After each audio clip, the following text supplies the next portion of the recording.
लोकसभा चुनाव के छठे चरण के लिए सभी उम्मीदवारों ने अपना नामांकन पत्र दाखिल कर दिया है।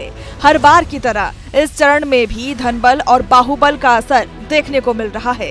इस बार जहां करोड़पति उम्मीदवारों की भरमार है, तो वहीं आपराधिक पृष्ठभूमि वाले उम्मीदवार भी कम नहीं हैं। छठे चरण में एसोसिएशन फॉर डेमोक्रेटिक रिफॉर्म्स यानी कि ADR ने उम्मीदवारों के पर्चे का विश्लेषण किया है, जिसमें 23% उम्मीदवार दागी हैं, तो वहीं 1/3 करोड़पति उम्मीदवार मैदान में हैं। छठे चरण में यूपी के 14 लोकसभा सीटें यानी कि सुल्तानपुर, प्रतापगढ़, फूलपुर, इलाहाबाद, अंबेडकर नगर, श्रावस्ती, डुमरियागंज, बस्ती, संत कबीर नगर, लालगंज, आजमगढ़, जौनपुर, मछली शहर और भदोही पर 25 मई को वोटिंग होनी है, जिन पर कुल 162 उम्मीदवार मैदान में हैं।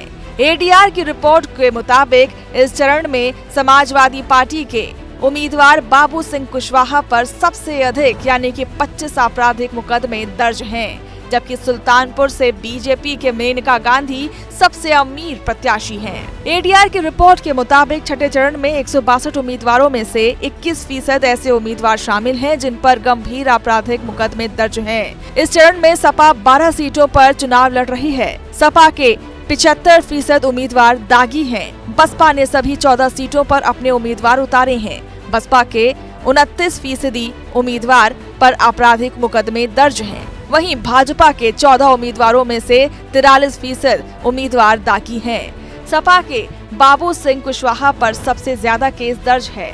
दूसरे नंबर पर भी सुल्तानपुर से सपा प्रत्याशी रामभुआल निषाद हैं। बसपा के मोइनुद्दीन अहमद खान तीसरे नंबर पर हैं, जो श्रावस्ती सीट से चुनाव लड़ रहे हैं।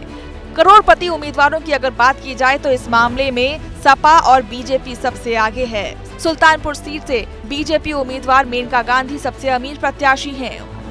उनके पास 97 करोड़ की संपत्ति है। दूसरे नंबर पर बसपा के प्रवीण पटेल और तीसरे नंबर पर प्रतापगढ़ सीट से सपा प्रत्याशी SP सिंह पटेल हैं।